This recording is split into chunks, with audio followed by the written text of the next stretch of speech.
Theorize and be damned. Damned. Damned. Damned. Damned. Lilan Bing Be Sujo. Theorize and be damned. Theorize and be damned. Theoretiseren und verdammt sein. Theorize and be damned. Theoretisieren und verdammt sein. Theorize and be damned. Leidan Gescheit Hanasa Geru. Theorize and be damned. Theorize and be damned. Theorize and be damned. Theorize and be damned. Welcome back to Theorize and Be Damned, the podcast from Revol Press. Revol is an author-run and oriented publisher dedicated to pushing the boundaries of left-wing theory and reasserting the creative opposition of the author by building community. On Theorize and Be Damned, we speak to writers, thinkers, and countercultural dreamers about their work, their careers, and their ideas. And this episode is going to be a special about heavy metal, which I'm sure will please a lot of our listeners out there. If you're tuning in on YouTube, you can hit subscribe at the bottom and listen out for some more information about where you can find out more about Revol Press. Let me introduce the guests on today's show. First of all, as always, we have Mike Watson, founder of Revol Press and author of The Meaning of Mark Fisher, Hungry Ghosts in the Machine, and many other books. And we're also joined today by David Burke. He studies a PhD at Bath Spa at the moment, researching cultural persistence in heavy metal through a variety of ethnographic investigations and media studies, which I'm sure we'll ask him to unpack a little bit for us later. He also makes foul noises in the free metal band Absent Signifier. Welcome to the show, David. Thanks for joining us today. Hello, thanks for having me. Excellent. And Mike, how you doing, mate? Nice to see you. Fine, good. Actually, back again because you said as always with Mike Watson, but I wasn't here last time. That's right. I was flying solo last time. We had a chat with Matt McManus. No, it wasn't the same without you. Are you feeling a bit better? Yeah, well, you did a very good job actually, and it feels good to be back on my podcast. Which I do together this morning. I'm trying to pass it off on to Bram. But yeah, you are doing a very good job there with the intro. Nice, man. Well, listen, it's great to have you both together. I'll just tee up with the first question. What are we talking about today? Basically, we're talking about a collection that is going to be forthcoming from Revol Press next year. That collection is called What's Left of Metal, and we can reveal the cover here today. We've got this lovely cover, and it's got a little list of people who are going to be contributing to the collection as well. We'll maybe have a chat about some of those names later on.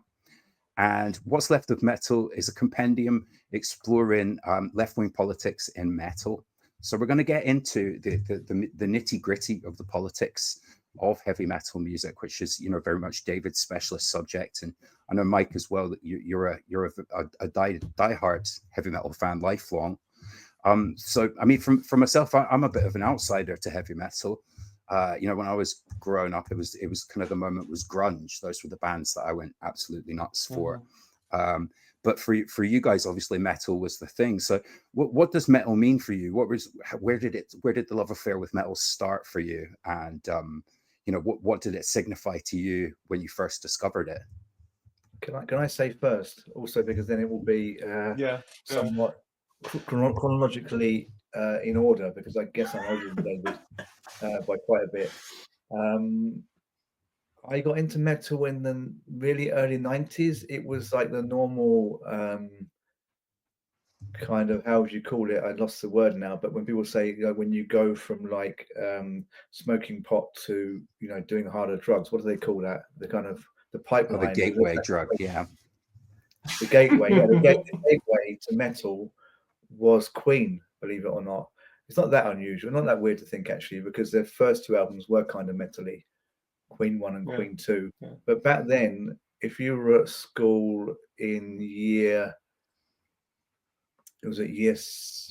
year 7, which was beginning of like senior school, when you're like 10, 11.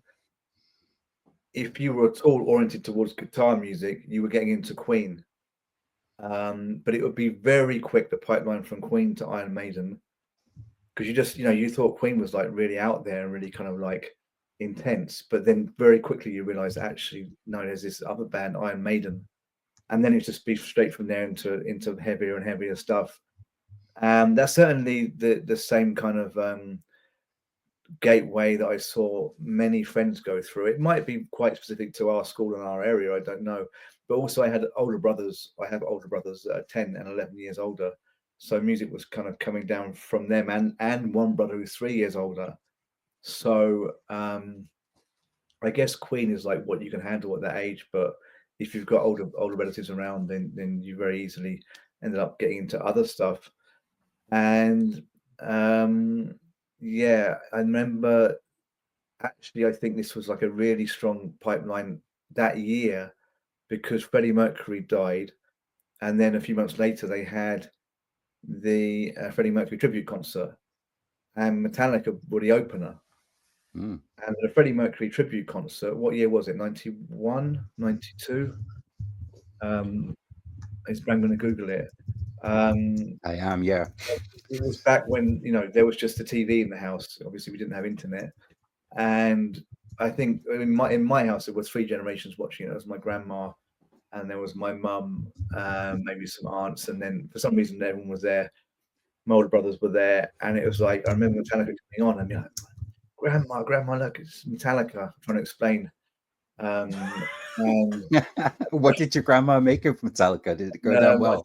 She was like, oh, well, they're a bit loud, aren't they? Or something like that. It was 1992. You were right. Yeah. 92 it was then, okay. But so I'd already been into metal for a while. Wasn't the Black Album 91? Black Album. Metallica's Black Album 91. So I already knew of them. And yeah, I mean, I know I don't want to go on too long. Actually, we can move to David shortly. I guess the whole thing is that when you're a teenager, you need like your thing. If you have a if you're a teenager and you're messed up in the head and you want something, you need to get your strength from somewhere. That churning music somehow, it kind of the brain kind of clicks into it, taps into it, and somehow you get swept along with that, and it makes everything okay for a little bit. And it still does now. Now I'm in my 40s. So I think maybe you just get hooked onto that when you're that age, and if you do, you don't really ever lose that. I guess that's just that's how I kind of got really into it. How about you? Were you a junior metalhead, David, or did it take you a while to get into it? Well, I think the generational differences are kind of interesting to articulate, right? Because I grew up listening to all different genres of pop music and stuff, because there were no barriers to access in the way that, like, when there was a limited budget and limited media channels, people did have to kind of pick a tribe and stick with it. Maybe you can get sunk cost fallacy about it. You get brand loyalty. And I didn't really have this in the same way, because like I wasn't like, when I first started listening to music, it was CDs. But by the time that I was like in my early teens even, I had access to illegal downloading and really the kind of high era of collecting music. In my obviously I would say that biased, but there was this ability to just collect all different styles and genres, and at the same time that is singular, and kind of like what Mike said, is like there's something that once it grasps you, or once you grasp the particular affects and the particular like sensations that metal does, it's very hard to let go if you're such inclined. And you get in metal, perhaps more noticeably than in some of the other pop music genres, there's a sense by which the culture embraces aging, and also you get lifers. You get people in metal who are pop committed, have been there for their entire lifetime, and even make a point of passing it on to their children and so on and so forth. And it gathers this kind of traditional almost status, which I think is worth through this discussion as well. Now, and I I can remember the exact moment where I first heard harsh vocals, for instance, which was like in my friend's living room watching a Slipknot music video. The year was about midway through 2008, and I can see myself watching that clip still in my mind's eye. Like that scene is sort of very formative, and it's got lots of things that about that little moment that I'm writing about and thinking about even now. So yeah, the thing about it is that the churning, the heaviness, once it's got a hold of you, it never lets go. Yeah, no, I mean, it's those lightning strike moments, I'm sure, for anybody who has, whether they've picked a tribe or whether they're just talking about the moment they heard their first band, it does put its hook in you for life. It's interesting, though, that you're talking about being part of that generation that was growing up with, like, I guess it was like LimeWire at the time or something like that. That was where I was getting my torrents in the late 90s, early 2000s. Having access, like you say, to all of the genres, it probably is very different to like how my big sister would have grown up with music in the 1980s. The bands that she passed down to me were ones that, she'd gone out and bought the vinyls of or gone to see them. So we have lived through that shift. But it's interesting that despite having access to that thing, you still feel like it was that one genre that got its hooks in you. Well, yeah, and like I still listen to everything. I still play a wide variety of stuff as a musician as well. But there's and this is something that I often chew about regarding metal anyways, this idea that like it's not just overdriven. Metal loves distortion, and one of the main types of distortion that you can use on a guitar is called overdrive. But it's not just overdriven, it's overstated. There's like an insistent quality to metal, where it's not just that this is a meaningful musical culture, because every musical culture says that this is the meaningful one, this is the one that changes your life, and once you are into it, you're never really out of it. It's more than that. Metal makes a point of saying such over and over again, perhaps even in spite of its kind of lacking substance in other areas. One of my extended thoughts is like punk has a politics. Metal doesn't really have a clear politics at all, and like other pop music cultures have like a particular history that they're relating to or like articulating, and metal doesn't really have that either. It's too general. Something though. So there's a kind of overstating. Sorry, I lost you there, but I'm not sure the audience would have lost you. It's only for like 2 words as well. So I got your point. One thing is actually I want to go back to this thing where Bram, you said you were more into grunge. So basically, I was born in 1979. This might make everything a bit easier because Bram, you're about 2 or 3 years younger than me, I think. And David, what are you in your late 20s, early 30s? I'm about to be 30. Okay, so that's kind of a good guess. That was a brilliant guess. So yeah, so nearly 30. Okay, so yeah, I mean, one thing is that in the early 90s, metal was just so big, and MTV, if you could get to it, because we couldn't afford it, but we had neighbors who had it. MTV was just full of metal, even in the daytime. Even in prime time, you would have like Pantera on MTV, Sepultura, Faith No More, who weren't terrifically heavy at that point. Thinking about the album The Real Thing, but they were still kind of classed as metal. And then you got grunge come along, and that kind of all mixed in. So you would have Soundgarden, and then Pantera come on. And that didn't seem odd, also because Soundgarden was super heavy at that point, because the album, what was it called again? That album with Outshine on it. Super Unknown? No, it was the album before that. All right. Bad Motorfinger. Yeah. Bad Motorfinger, anyhow, is very heavy.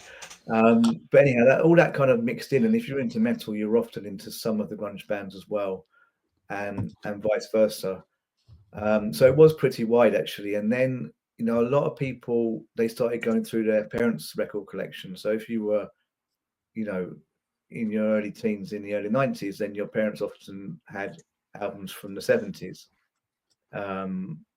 So you would go through their Led Zeppelin and obviously their Sabbath and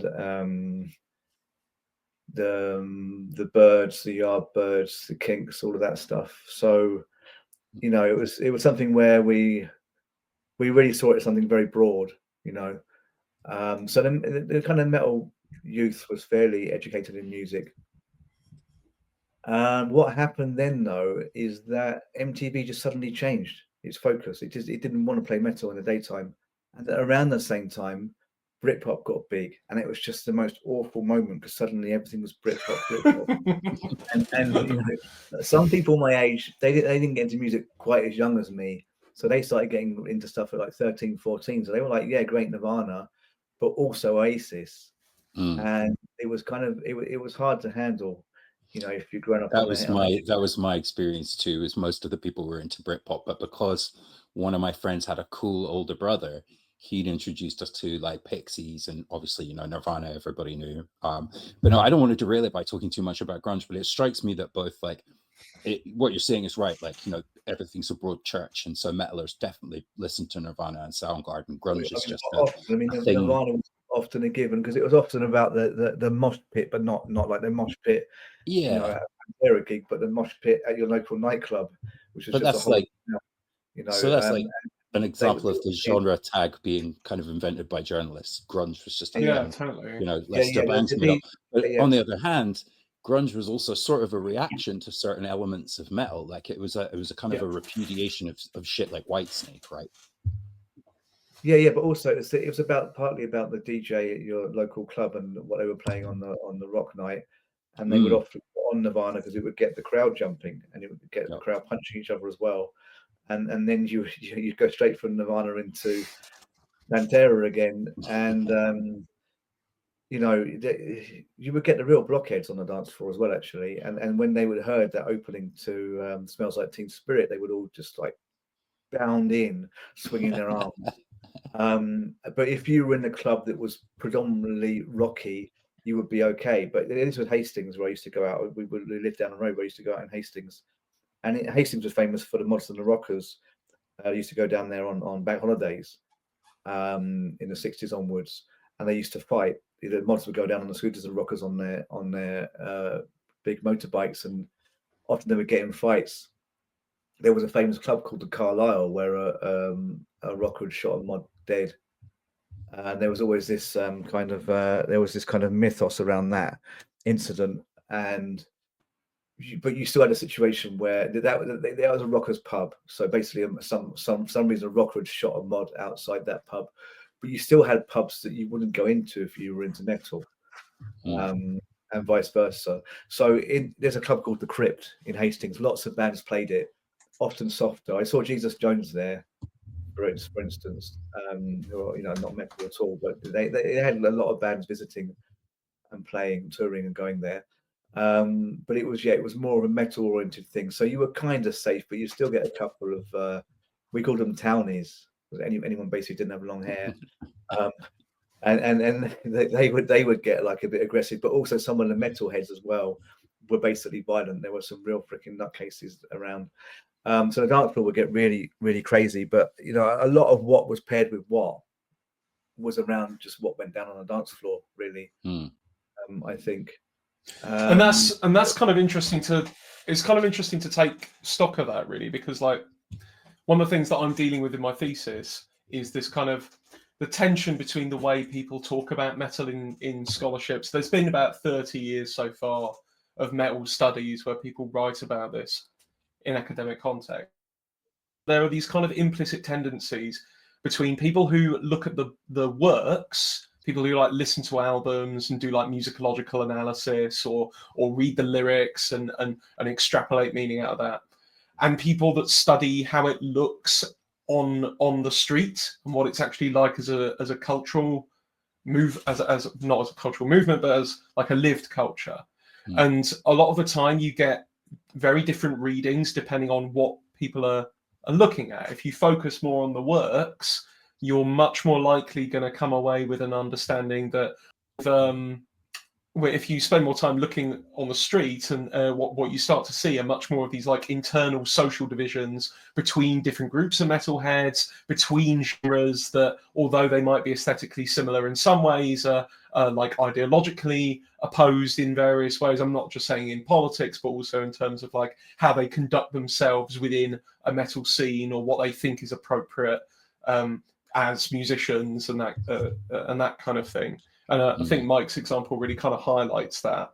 Like, they, one of my supervisors did an article just the other year about working class formation that gradually gets displaced through the 1990s and onwards as metal starts to become a lot more middle class. But he really hones in on some of these kind of really working class fan practices that are still at work. I think the kind of the cherry in that article is where he describes how the practice of throwing bottles onto the stage at download is about 40 to 50 years old, and it's been happening since the 70s.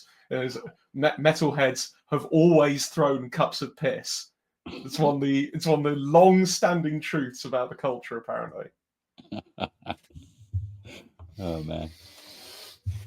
I mean, you mentioned Sepultura, Mike. I mean, there's an example of a metal band that is expressly political. But what about the political dimensions of metal? Like, what does it mean for both of you as scholars, as critical theorists? Yeah, I mean, I got politicized, I think, partly by metal, but then looking back at the bands that politicized me, none of them are very directly left. Like, I don't know that Sepultura are really left. I think they're kind of like passively left, but I don't know that they actually tell people who they vote for, or that they tell people that there ought to be some kind of socialist revolution. I think actually it's worth thinking about Max Cavalera, the vocalist of Sepultura. I mean, the real Sepultura before he split from them, and I consider that to be the real incarnation. Max Cavalera, I mean, he's also very into spiritual stuff, but he's not like of a religion. You know, he's like, that's all bullshit. You know, I pick my own things, my own kind of. He doesn't say sign systems, but basically is what he means, that they help me to explore and express my spirituality. I think it's like that a lot with metal bands and politics, that you don't tend to get them actively backing a side, but they kind of like they definitely express how they feel about major things, but they stop frustratingly short for me of endorsing socialism, for example. So I mean, definitely there's some strong anti-war messages in a lot of these bands, or at the least they tell us how horrible war is, how to their teenage minds when they're writing lyrics, you know, how awful war is, and it's very convincing, you know. And as a teenager, when you're finding out about this stuff, it's like, well, shit, yeah, that stuff's really fucked up. You know, we have to do something about it. War and poverty, and just sticking it to the man. But you know, that whole sticking it to the man thing is very generic. It's not really clear who the man is. The man, the people, you know, the in charge, the powers that be. They may as well be saying the powers that be. You know, that line that is horribly vague. And then, you know, there's a whole aspect where 1 minute they're singing about just how awful the electric chair is, for example, and another minute they're singing about how awful some monster is, you know, or you know, a vampire, or you know, some horror figure. Or I mean, when I say them, I mean kind of cross section of bands. So you know, to what extent are they just writing about awful stuff? You know, and is that at all? Is that political, or is it, you know, largely aesthetic? And does that make it, in a sense, apolitical? You know, so there's lots of contradictions there. But I wager that quite a few people who are now, you know, firmly left wing with deep convictions and who've read a lot of left wing literature got politicized by bands that, you know, okay, maybe aren't political themselves, or have ambiguous politics, or maybe bands are composed of people who support different sides. You know, Yeah.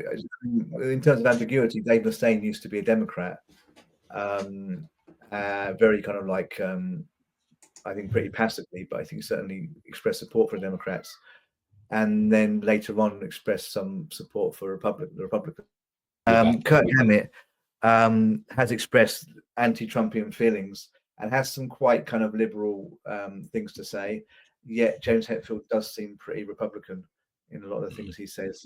So there's a great deal of ambiguity there, but I can't deny their influence, the influence of metal bands, apart from the ones that just are solidly right wing. But the other one, you know, most of them, I can't deny their influence in making me left wing.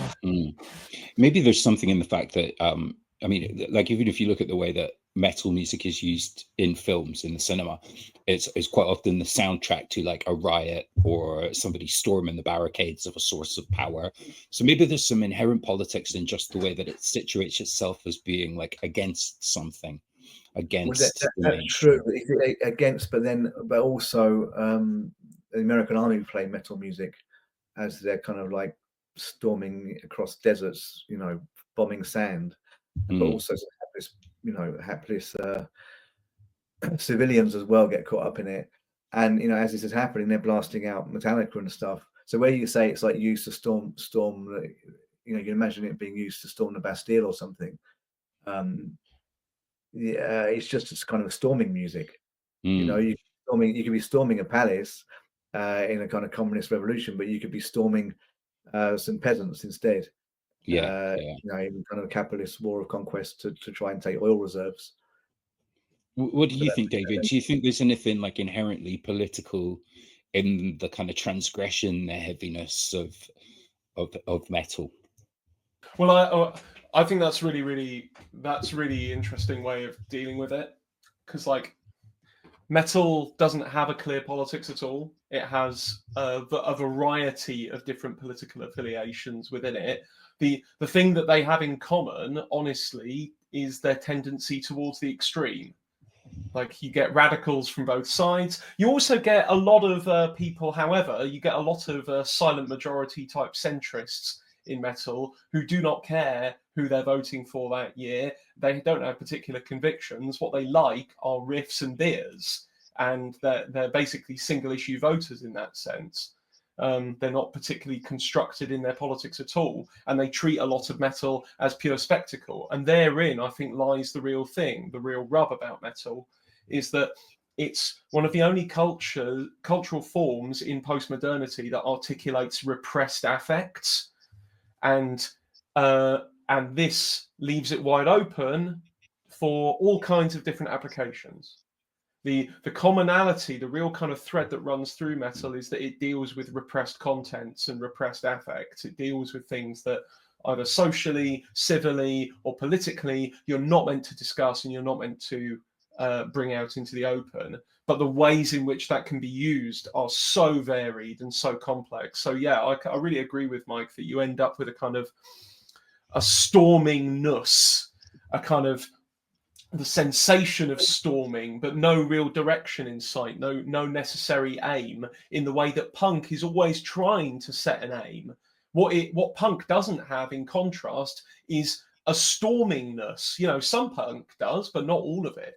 It's inconsistent aesthetically, affectually, but politically, it's trying to be more consistent. There's, at the very least, there's larger agreement between punk bands on what is right and what is just and what the music is supposed to be about. Whereas I think between metal bands, the intentions of the music can vary really wildly, but they pull on the same affects constantly, and you end up with a storming feeling rather than any aim particularly. Is there a sense then that even heavy metal made by people who do have strong political opinions, I mean, I'm thinking about some of the more far right end of black metal, is probably consumed in an apolitical way by people that listen to it, rather than being Nazi music for Nazis? Definitely. And Yeah, and well, people approach it in different ways. Like there are some people for whom listening to music made by Nazis is a transgressive thrill in itself, and that there's something exclusive and esoteric about it, and nobody else is going to listen to this, and then there are other people who are trying as hard as they can to just not think about their own consumption. People for whom I don't care. The maxim often said is, I don't care what their politics are. I like the music. If the music's good, then I'll listen to it. Which is a very, very convenient way for people to not have to think about how they enjoy, and what they enjoy. And in a broad sense, what I'm interested in writing about, maybe as part of the stuff for What's Left of Metal, is kind of helping to confront people with the own terms of how they enjoy things. Yeah. I mean, the title "What's Left of Metal" it literally does imply what is left in metal. Like, is the metal left? And then also, what's left of metal is metal in the sense that metal was supposed to be something transgressive, but now is mainstream. Even Cannibal Corpse, particularly Cannibal Corpse, went mainstream because they ended up in the mainstream movie, and then their popularity in terms of album sales went up a lot. Their career is super interesting, right? Because we actually have one of our authors, Eric Smialek, is writing a piece for this collection about Cannibal Corpse and how their lyrical content has changed a lot. In the 90s, it was a lot more overtly misogynistic. Basically, a lot of lyrics were about torturing and attacking women, particularly. But from about 2006, there's a new guitarist enters, and the politics starts to change quite significantly in the band, and eventually they've started to produce songs which are basically more feminist. They're about committing violence against somebody who committed violence against women. So now I found this. They flipped it around, but this is also I mentioned in the feedback to Eric when it just gone that they have an interesting career to maintain away from their music, because the frontman of Cannibal Corpse, a guy who is colloquially called Corpse Grinder, but his real name is George Fisher, he has a social media presence as a kind of wholesome dad. He loves showing off photos of his nice family going on holiday, playing the claw game in arcades, which is his favorite thing. The claw games where you win plushies and that kind of thing. And one of his other major hobbies is doing couponing. And loads of metal fans know this because of the way that he posts. And I think that cannot be, you can't disassociate that from the way that their career has gone, like post 2006, as Eric's going to be talking about. There's this shift to accepted culture, to making it more legitimate and arguably, as Mike points out, kind of less metal. Even a band that's literally called Cannibal Corpse is kind of powerless to resist to some extent. Certainly, if they want to continue their commercial success. Wasn't the previous singer very responsible for? Was it Chris Barnes? Wasn't it? Wasn't he very responsible for their extremeness before? That he really was all out to make them as extreme as possible lyrically. I mean, I'm assuming he wrote the lyrics. Yeah, but he just couldn't keep himself together, and perhaps the worst crime of all, he screamed in the wrong way, and it was going to hurt his voice, and they didn't like it because they thought he didn't have longevity. This is one of the behind the scenes things. They didn't think he had musical longevity, because he was ruining his voice after each gig. Whereas once they got, and I also think he had various other issues, but whereas Corpse Grinder, the guy they got in. Yeah, I heard it was a band talking on some kind of documentary on YouTube that they were trying to get more and more musically complex, and they were like, they talked to him and they were like saying, well, we don't want you now coming in and like laying over basically another guitar track with your voice, because it has that really guttural kind of feeling, but another very kind of like brutal, blatant, and not at all subtle, kind of third guitar noise, or this kind of noise is just going to completely just screw up all our attempts at like a more progressive, complex guitar sound. And he would like, go, yeah, then just come in and do the same thing as always, and just basically ruin the music. And they said that there was kind of a rift because of that. And then he went. So it does sound to be a good thing that he did go. I'm keen to talk a little bit about this this compendium that's coming out next year. Let's you guys are going to be putting this together, and this is just what you're seeing on the screen. There was a little bit of the call out that you put out to contributors. So do you want to talk us through a little bit of this, Mike? Yes, it was written by David and myself. I believe David actually, but he basically wrote it, and then I did some suggesting, some light editing, as you do when you write text. And I mean, basically what it says at the top is heavy metal and the political left have a complex relationship. So metal, well, David could probably go through this better, actually. David, what do you want to go through that? Because I think because as I was saying before, like metal and politics are not straightforward. But on the other hand, there's something really interesting about, like, we're on this call right now, and 2 of the 3 people that are on this call are avowed metal fans, and the third is an avowed fan of a genre that is extremely adjacent to metal, and all 3 of us are academic writers. So there has to be... actually earlier, that you can't doubt that some grunge bands are effectively metal, and it's only definitely metal that they ended up being bunched in with the grunge scene. But Alice in Chains is definitely very metal. Yeah, absolutely. They write songs like much more like a hard rock band than a punk band, for sure. So metal has this, like, it already has a complex kind of relationship to its own politics, but at the same time, like, we're people who are into the left.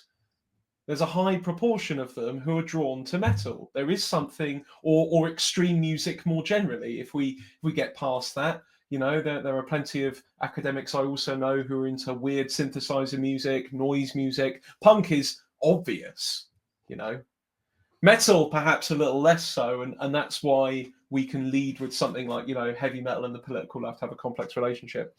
But the thing that is interesting here is that not only does metal articulate lots of interesting and sometimes really well thought through left critiques, sort of anti-war, environmentalism, various kind of bits of social critique as well, and it's that firstly offers a kind of a tease. We're really interested by the prospect. And then there's also the sheer, like, the energy and the density of the sound when paired with these kind of political critiques. It's extremely exciting in a way that I think a lot of left politics isn't. And left politics is ultimately consumed with the rational, with the reasonable, even. It's about doing right by everyone around you insofar as one can, and that is frankly not exciting in the way that in a way that metal is. Metal seems to charge the everyday with this kind of with this darkness, with this chaotic feeling that makes ordinary events, breathe in a different way. And I think that's part of the reason that leftists and left thinkers are kind of drawn to metal. But I also wanted to explore how that works in the opposite direction as well.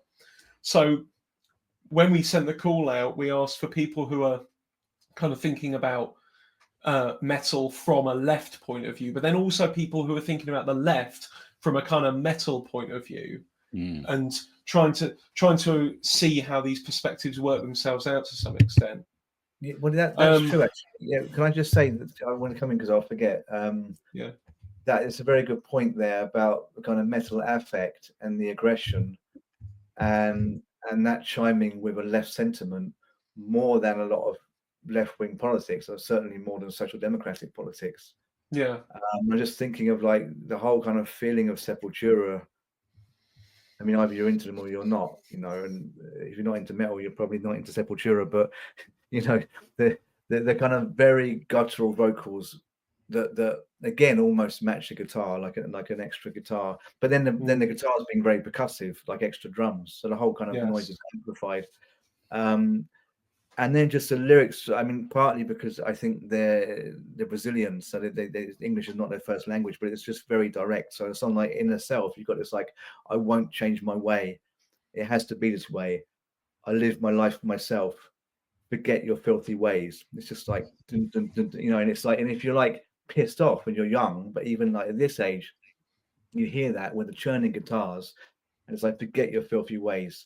And it's like, it just feels real. It feels like, yeah, that's what's getting me going, because that is a massive part of you know, of dialectical materialism, of the materialist politics. Is it's not just like, oh, it's the economy, because you think, well, that's materialism. It's the economy. It's not just about you feeling pissed off because things are not going your way. But the thing is, the economy has precisely that effect on the individual. In materialist politics, which is a science, which is about how economics affects things, there's a definite effort to make it scientific, so it stops being just about, you know, how I'd like life to be, and stops just being, you know, about pure kind of guttural dissatisfaction. But at the same time, you can't deny that the dissatisfaction is there, and it's intimately tied up with the economics. So, you know, and then you get into social democracy today. They don't even talk about the economics anyway. You know, so somebody, you know, on an election campaign on TV just saying that, you know, we really ought to behave ourselves a bit better. Let's be a bit more civilized, which was basically Kamala Harris's campaign that had mixed with some bizarre stuff about Brat Girl Summer. You know, that stuff doesn't do it for you if you're actually just very angry because, you know, you keep getting, you know, subdued by capitalism. So yeah, I think David's right. Yeah, there's definitely that something cannot be like, you know, like doctrinally left, but it is sentimentally left, and that makes it doctrinally left in a sense. Hey there, this is Bram from Theorize and Be Damned, a podcast from Revol Press, co-hosted with Mike Watson. We're an author-run and oriented publisher dedicated to pushing the boundaries of left-wing theory. On Theorize and Be Damned, we speak to writers, thinkers, and countercultural dreamers about their work, the theoretical and writing process, and their ideas. If you're listening on YouTube, click like and subscribe. See links below the YouTube video podcast to find us on Instagram, and do join us on Patreon, where you can access even more content, including early access to episodes of Theorize and Be Damned and exciting, exclusive writing from Revol authors. Find out more about our books and opportunities for authors at revolpress.com. Thanks for listening and subscribing.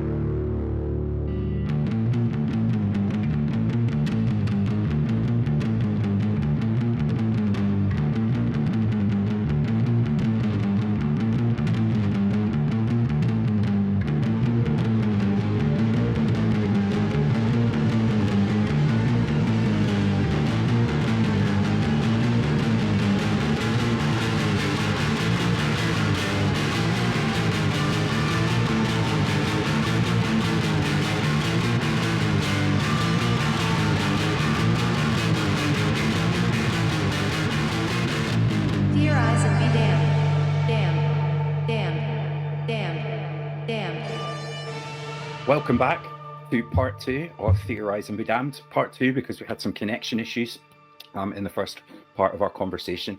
So welcome back. You may see we were all dressed a little differently. Nice to see you, Mike. How you doing, David? Yeah, good. Yeah, good. No problem. I'm glad we got these connection issues sorted and we were able to come back and talk about the book a little bit more.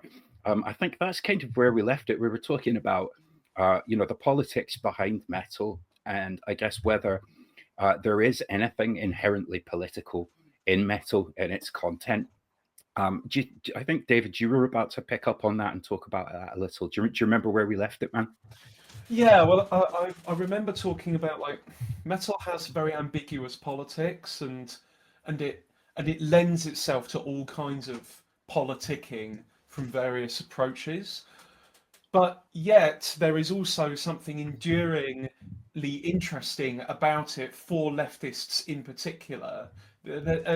And I mean, without wishing to get too far off piste, my basic gambit around that is that metal deals with what in Lacan is called the real, like the unsymbolizable parts of existence, and this is basically a lot of this kind of stuff that is right outside of the symbolic realm and we can't properly articulate is very close to what a lot of leftists and, to be fair, other revolutionaries, other radicals see in terms of, well, this is what we are trying to aim for. This is the space beyond what we can currently symbolize. This is the futural imaginary. And then I think that's very well played out in a lot of metal music that deals with the future as well. Like there have been so many dystopic metal songs, especially about dealing with surveillance and the encroaching realm of high technology. So there's clearly something appealing to kind of, metal has a clear kind of social criticism and a real kind of political valence. But at the same time, it's really unclear how that aligns to particular policies. However, in addition to that, I think there is a really salient use for metal as regards left politics particularly, which is that it articulates the irrational very well, and it deals with things that a lot of left politics, and particularly, I think I've maybe said this previously, but a lot of like left lib and sort of social democratic politics, and even, to be fair, a lot of proper state communism and Marxist Leninism and all that kind of stuff. It's all too rational. It's all hyper rational. It's not only central planning and a command economy, which is all meant to be rationally planned, but also the culture is meant to be rationally planned. So metal is like very irrational by contrast. But I think that that's actually a boon to the left, and this is what I'll be arguing in my own piece, is that metal's irrationalism is there to be harnessed and to be effectively to be appropriated by the left, such that we can reincorporate irrationality into a socialist project in a way that such that it doesn't bubble up and act as a return of the repressed later on. What do you think about that, Mike? Does that kind of tally with some of the stuff that you'll be writing about in the collection? Yeah, does that tally with what I would write about? Possibly not. I'll probably end up writing about mental health and metal. I would think perhaps some addiction, because that's been my recent interest with my last book, Hungry Ghost in the Machine, which actually does talk about metal as well. So I'll probably kind of carry on there. Maybe kind of a metal, why metal can reach the parts that other cultural forms can't reach. Somehow it has an ability to reach out to young men, and it does do something for them. If I was going to be really if I was going to use a blunt instrument, I would say it's cathartic, but of course catharsis is perhaps overly simple, and is too easily used in kind of low-level art talk. Catharsis meaning like some kind of guttural, expurgation or vomiting out of your kind of negative feelings. I mean, there certainly is that aspect. I would think probably there's something else going on that's archetypal with all its kind of references to the occult and otherwise to religion. So it's kind of a place for playing out our dark fantasies. Actually, it's a really good example of shadow, of what Jung would call the shadow, of projecting the shadow outwards. Actually, projecting wouldn't be a very good thing in Jungian or analytical terms. Projection is kind of negative, but projection would be when you had negative impulses in your subconscious and you were projecting them onto other people. So racism comes from that. But there's another kind of form of dealing with the shadow, and that is to kind of like bring out your shadow tendencies, and that's all the kind of stuff that's in the depths of the darkness in your subconscious and kind of look at it and deal with it. And often this stuff is kind of socially unacceptable, or it's stuff that we generally shy from. And I think metal does that very well through its confrontation with violence, and also with occult imagery, but not always even occult. Also, some of the dark stuff in the Bible is talked about, even in non-Christian terms, like in Creeping Death, there's song by Metallica. So I think metal has this role, and it's played that role for me. I guess I want to be a little bit scientific in the article I write, or the paper I write for the book. But I guess there's probably going to be some personal element in there as well that I won't hide that much. So yeah, that would probably be my approach. Can I step in on that actually? Because there's a couple of interesting things there. Because firstly, the identification of metal with catharsis is something that a lot of scholars have already kind of chewed over, and some of them have been like, yeah, catharsis makes sense, and then a few others have argued, well, actually, in certain subgenres, that doesn't really fit the experience of listening to them. Like slower, more contemplative metal isn't really cathartic. It's more people describe it as like inhabiting difficult emotions and sitting with them rather than just like burning them out, as is often the case with like more aggressive or faster music. I also really like the reference to the shadow, because I think basically the exact same thing, but from a Freud-Lacan point of view, where for me it's metal is always about dealing with the real. It's always about articulating death drive, the kind of and you can see the sort of compulsion to repeat literally all over metal. There are albums called Compulsion to Repeat. There's a label called Turdestreeb. Like there's loads of little references to it, and of course there are Jungian references all over metal as well. And broadly, like, it's dealing with what's repressed, and that actually is something that's ideal for the left to kind of seize on, because the left politically is dealing with what is repressed, is dealing with oppressed subjectivities. It's dealing with people, it's dealing with narratives that are necessarily sidelined, and in a broader sense, in its rationality, the left is about making better people and making healthier people. And through metal's kind of confrontation with things like violence and dark emotion and the recesses of our unconscious, its fans often claim to have felt better, to have improved their mental health through engagement with this music. And I think that's actually, that means that there's something really vital and really and useful. But currently, metal is still being treated, as most pop music is, as puerile entertainment for teenagers. And I think now that metal is 55 years old, we actually have to seriously reappraise this culture before it gets turned into an ever-growing sea of commodities, which is its current path. That's really interesting, and I think that brings us back to the book. I mean, I'd like to ask you about a few of the contributors, who'll be giving their essays to the collection. What kind of angles do you think people like Ben Burgis or Jason Myles from This Is Revolution are going to bring to the table? Well, it's going to be a really interesting mix, actually, because like Ben and Jason are not they're not metal studies people. There's quite a few people in here who are from the micro field that I'm in of heavy metal studies, and those people know our little literature collection back to front, off by heart.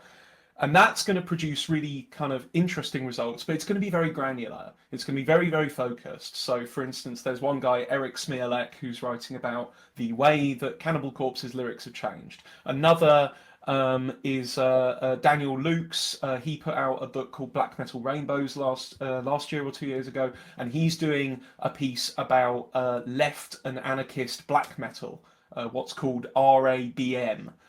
red anarchist black metal, which responds effectively to NSBM, National Socialist Black Metal. Whereas Ben and Jason, they're kind of more bringing personal perspectives and like fan perspectives combined with their extensive experience in left critique. So Ben's writing about anti-war music from the Bush era, which, you know, that's going to reflect a lot. That's going to redound on his personal experience, and you know, I was barely a nipper when that happened, and there was all of this censorship that took place in the States. Like this, there was this consortium of radio stations called Clear Channel, and they created this ban list of about 150, 200 songs that could not be played, and some of these went from like System of a Down, which was vociferously anti-war, all the way through to AC/DC music that referenced thunder and lightning, because apparently even the song Thunderstruck was too gauche post 9/11. So he's going to be talking about that, and Jason's going to be exploring like the transition between glam and grunge, right? And how definitions of authenticity shift around in this point, but also how like grunge represents a kind of a more politically salient and conscious take on heavy music, perhaps compared to glam metal. And it's gonna, that's also going to be a really interesting piece. Then we've got a couple of things that are exploring metal scenes from outside of the global north. So Ignacio Moreno Fluxà is going to be talking about metal during Pinochet in Chile, which is that's going to be a really interesting piece to kind of sit alongside. There are already quite a few studies that deal with metal in repressive regimes around the world, and I think that's going to be a really, really excellent collection. And then there are also a couple pieces that kind of deal with the more practical matters of what is actually doing metal like when you think it in a left way. So my bandmate actually and author of a book on 33 and a third called Death Metal, T. Coles, they're going to be writing about the kind of the secret history of state funding in metal as a way of challenging the normative myth of individualism and self-starting that is very, very common in metal, and to be fair, punk scenes as well. One of the issues with DIY as an ethos is that ultimately it may be too cynical, and ultimately maybe you end up cutting yourself off from institutions that could help you, much though it might undermine your aesthetics of rebellion. So there's a real interesting range of stuff going on in this collection, I think. We kind of touched on this earlier about like the commercialization of metal. You know, do you think that's one of the things that this collection can maybe address, is that balance between seeking a wider audience for something that's socially useful and keeping it true to its roots? I mean, like Mike, we were talking the other day about Stranger Things using the Metallica solo for that kind of iconic scene. Do you think that it kind of dilutes metal for it to be more present in mainstream culture? Yeah, it was a large portion of Master of Puppets, actually. Not. I don't know if there was a solo in that portion, but yeah, it was some of the riffs from Master of Puppets from the start of the song, being in a Netflix production like that. I mean, it obviously turned people onto that music. I sold an amp, a guitar amp. A guy came round for it, and he tried it through one of my guitars, and he said it's for his son. And he said, my son, I don't know, he's something like 8 years old or something, he's just started playing guitar. And he said, you wouldn't believe he's just started with Master of Puppets, first song he's tried to play, which is no bad thing, actually. It's interesting. Most Metallica songs are easily playable for beginner to intermediate guitarists. Like I can play practically. I mean, I'm pretty sure I can play any Metallica riff. I know a lot of them off the top of my head. And I don't know what would happen if Metallica hadn't existed, but Megadeth had, because Megadeth riffs are really bloody hard. And not only that, they change almost every time they're played. You know, there's a really infuriating way in which they add a little other bit on the end of the riff the second time round, but then the fourth time round it changes again, and it's just highly confusing. So if if the youth had to contend with learning Megadeth riffs as their entry, I don't know what would happen. Probably be a lot of guitars bought for Christmas, then sold by Easter time. But Yeah. this is precisely why Megadeth have always been the number two, right? Like that's why in a way, this is why Mustaine could never. I mean, the other reason is that he's not as good a singer as James Hetfield, which does count for a lot. But like Megadeth could never really overcome Metallica because the riffs are too fiddly, too complicated. They're great if you are a serious, dedicated musician, like a band's band kind of guy. Then Megadeth are clearly the better band because the playing is better. But if you are a fan, and certainly someone who wants to be introduced into metal, it's obviously Metallica. But this tension, like, it's really hard to. Bram, you asked, like, does this collection deal with or balance this tension? And absolutely, because it's a central tension that has been going on in metal since its inception, even, right? Like, even in the early 80s, people had already decided who was a true metal fan and who was a poser. After only 10 years of the culture's existence, there was already, kind of clear dividing lines. Death to false metal. Wasn't the Exodus singer known for chucking posers out of his gigs? Right. I forget his name. He used to apparently, like, literally take them out himself, or like point at them in the crowd, and then other people in the audience would like chuck out his posers. And if you were wearing a glam T-shirt, then you were straight out. And apparently there was instances of people having the T-shirts ripped off them and then chucked out. And it was backed up in interviews, and there's a documentary on Exodus, and it was backed up by a lot of people. There's several sources that said this indeed happened. Which is that not a little uncomfortably close to people getting kicked out of Trump rallies, as he calls them out from the stage? Well, this is the thing for me, right? Like, on the one hand, this is also kind of more generally the issue with independent and DIY music is that there does become there's a tension and an almost like sectarian division that is roughly along political and economic lines, but then also all of this additional cultural guff gets brought in alongside it. So, like, the poser thing in metal, for instance, is dealing with a real tension between people who are creators and people who are there on a whim and aren't committed. And that does, in some sense, translate into like a real political economic divide, but it also does just translate into taste publics. And when you end up having a situation like Mike described, where people are literally being carted out of venues for wearing the wrong T-shirt, I think that's petty, frankly, petty and stupid. But it reminds me a lot. But it reminds me also a lot of like how people in the hardcore scene used to deal with people. Certainly in the 80s and 90s, when American hardcore particularly was like very dogmatic, and there were rules about how to behave in those spaces. Things were very tribal back then. Things were very tribal. I remember. But the issue with it was that a lot of while they did have a clear set of rules, it didn't map properly onto the politics.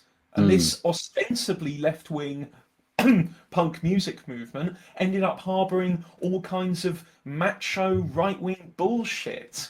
And that's the issue there, is that like scenes try to enact these like these lines on what is acceptable and what is not, which do have some kind of political valence, but a lot of the time, frankly, the cultural production stuff gets in the way of doing good politics.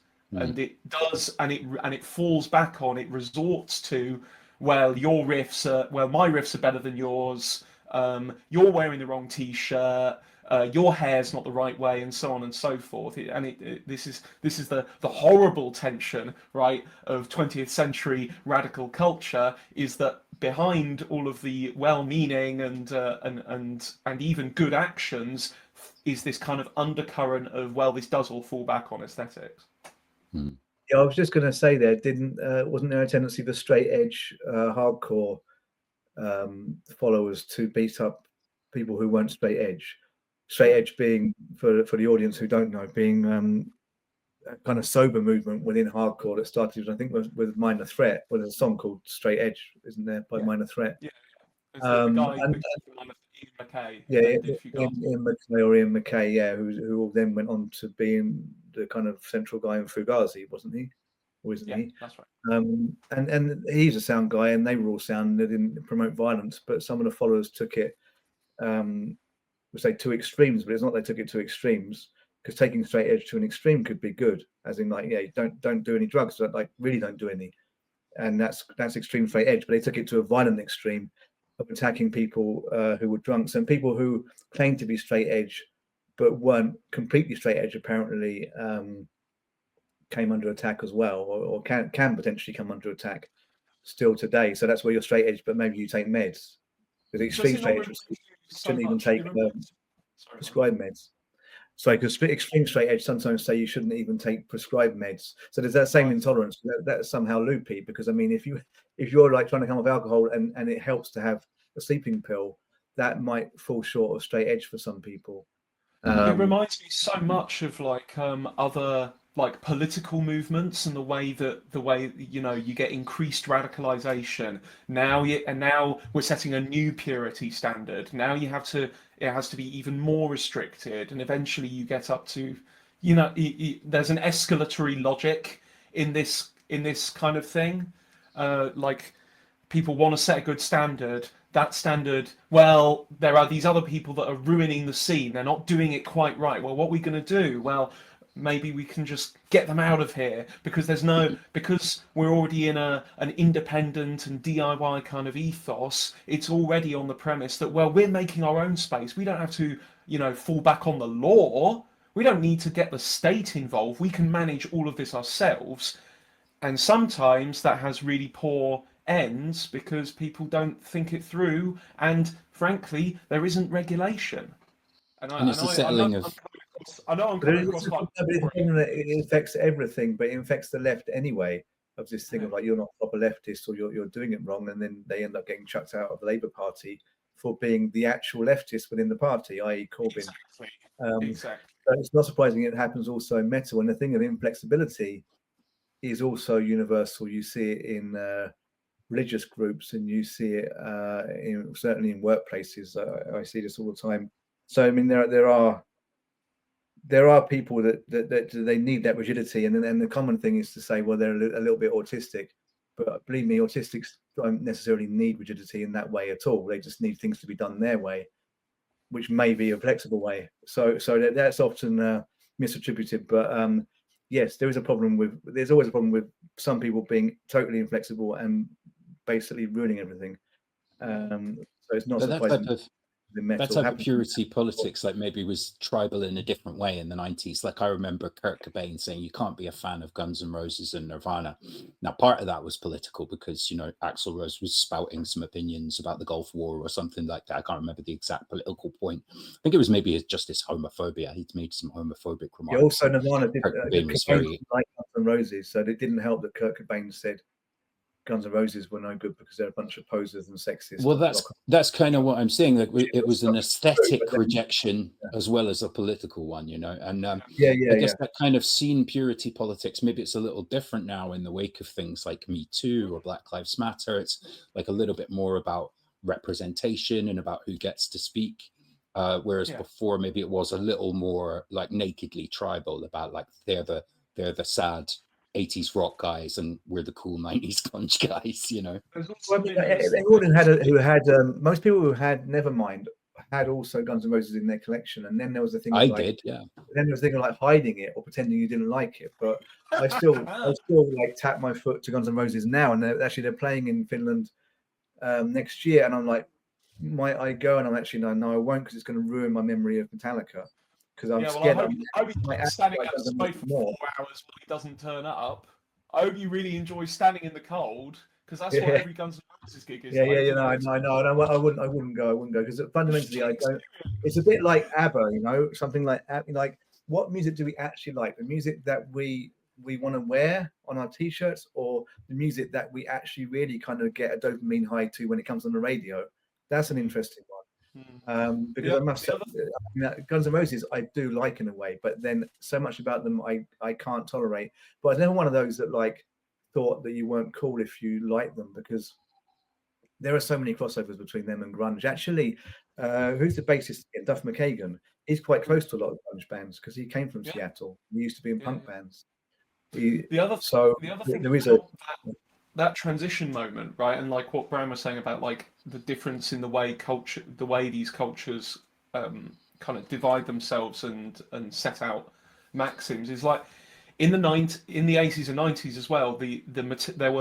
It's a different material economic environment to what it is now. Like it doesn't make sense to say if you like X, you cannot like X other band, because everyone can listen to all of these bands instantaneously. There's no voting with your feet like there was before.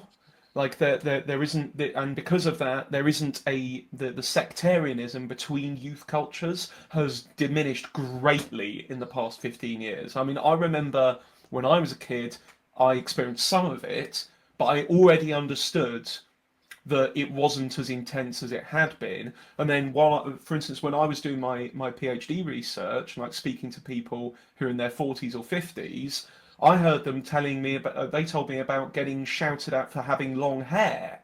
And I'd never seen that in my life, which tells you about the kind of differences that have, like how a lot of this has faded. But broadly, I think there's a generational reason for that. Like a lot of the metal and grunge fans and punk fans who had long hair in the 80s and so on, they're now my dad. You know, that's interesting because I had very long hair in school. Well, it's growing in school, and at college it got down to halfway down my back. I mean, I have photos of me with long hair, and cut it a bit later, some point during university. But yes, you did get shouted at, and you got comments in the street. I don't know. I missed exactly what you were saying there.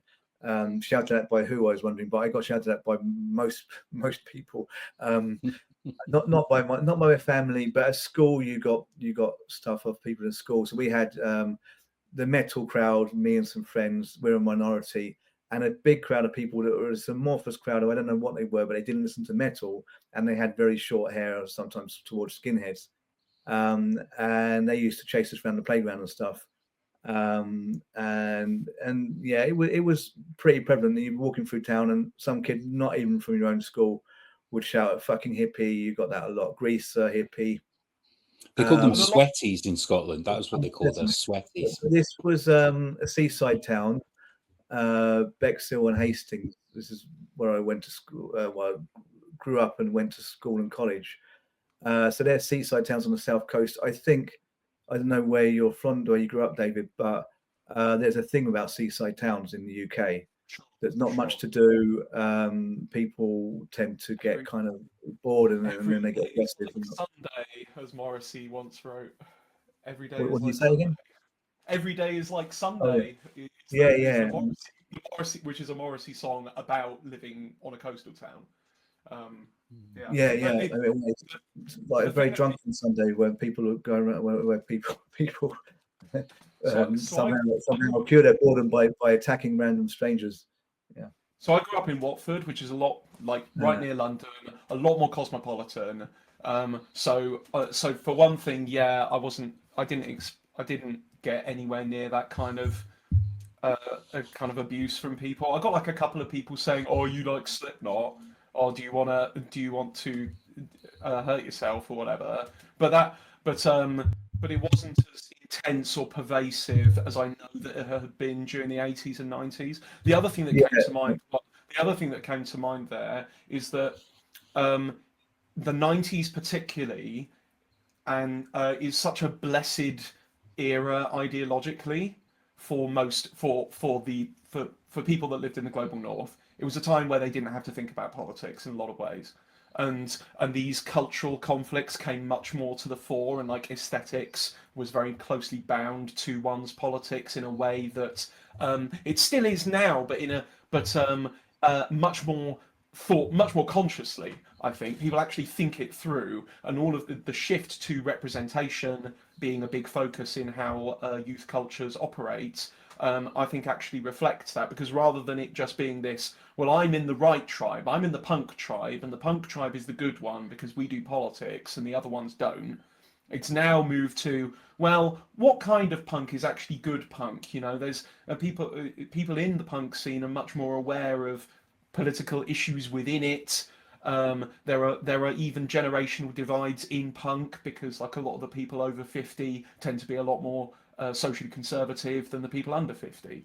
So there's the overall shift towards a general political consciousness in the past 15 years. On the one hand, has been really good for youth cultures and music cultures, because they are much more reflective than they used to be. And there are genuine social changes happening within them. But on the other hand, it's also a massive puncturing of the fantasy that people love about popular music, and no wonder then that there has been for all of the social changes that have happened in metal and punk over the past 15 years, there has been a counterpart of a really like stiff reactionary turn, where a lot of people are saying, I don't care about this, I liked it when I didn't have to think about all of this stuff, I want to enjoy my tunes, and that's the end of that.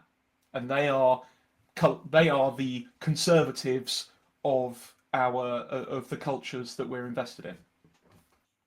Yeah, that's really interesting. Thanks, David. I think like probably exploring the aspects of how that tribalism works now, within metal is maybe the part of it that I'm most interested to read in the collection. I'll just flash the cover up again, so everyone can have a wee look. And Mike, do we have kind of a timeline for when we're expecting this collection next year, or is that still to be lined up? Well, it is kind of to be lined up. It depends how quickly me and David work, and David's like the main guy here. I'm the publisher, David being a metal expert. So let's see. I mean, I'm going to be very involved in proofreading and maybe copy editing before that, but I think David probably is fully able to deal with the bulk of it.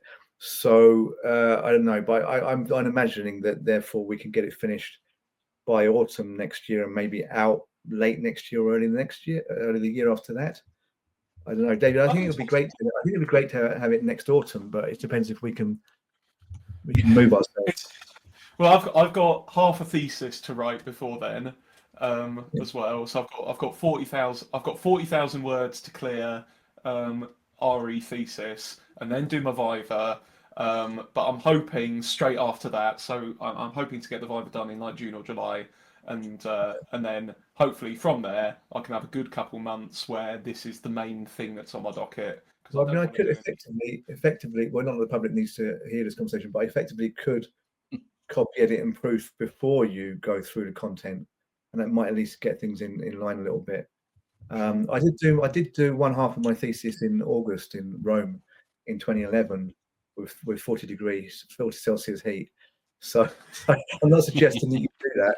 I think I came out with it with psychosis. I'm kind of enjoying the piece that I'm doing at the moment, where I'm not making myself fully insane. To be fair, actually, it was one third of my thesis, 30,000 odd words, and it was on nihilism, and it was really bloody hot. I wouldn't repeat it. Heroic feats of thesis writing are not particularly advisable. I think it should be done in a coherent state that doesn't leave you. I'm kind of happy doing it that way. I'm also feeling this is a thought that just came across a couple of days ago, but I'm really appreciating the kind of luxury of being the editor, because I don't have to write my chapter until everybody else's chapter is written. That's wow. Well, however long it takes, I'm sure we'll get you back on, David, for another chat about the book. And before What's Left of Metal comes out, rest assured there'll be lots of other Revol Press books on the way. You can already get yourself a copy of Mike Watson's Hungry Ghosts in the Machine and my own book, The Darkest Timeline. Coming up, we've got a book by Adam Turrell, Gothic Capitalism. And on the kind of longer range radar, we've got a book from Tony Chamas and lots more to announce as well in the new year. So stay tuned at revolpress.com. You can follow us on Patreon as well if you want to get exclusive access to podcasts a little bit earlier than everyone else.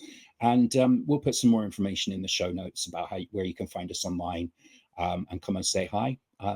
Thanks very much for joining us, folks. This has been Theorize and Be Damned. Thanks, Mike. Thanks, David. We'll see you all again next time. Cheers. Thank you. Theorize and be damned. Damned. Damned. Damned. Damned. Lý Lan Bình Bề Sù Trồ. Theorize and be damned. Theorize and be damned. Theoretiseren und verdammt sein. Theorize and be damned.